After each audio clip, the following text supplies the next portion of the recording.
Immediate కావాలని ఎవరు demand చేసినా ఎవడన్నా రోడ్ ఎక్కిండా? ఎవరు రోడ్ ఎక్కలేదే. మెట్రో 2వ ఫేజ్ కావాలని ఎవడన్నా రోడ్ ఎక్కిండా? రోడ్ ఎక్కలేదే.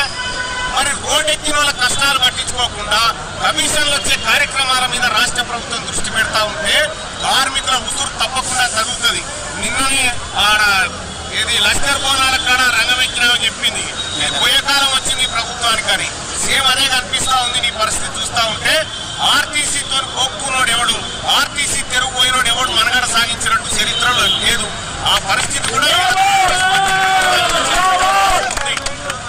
ఇవాళ ముఖ్యమంత్రి గారు పదే పదే చెప్తా ఉన్నారు, మెట్రోను విలీనం చేసుకుంటాం, మెట్రోను విలీనం చేసుకుంటామని చెప్తాను. ఎవడన్నా మెట్రో ఉద్యోగం అడిగినారా విలీనం చేసుకోమని?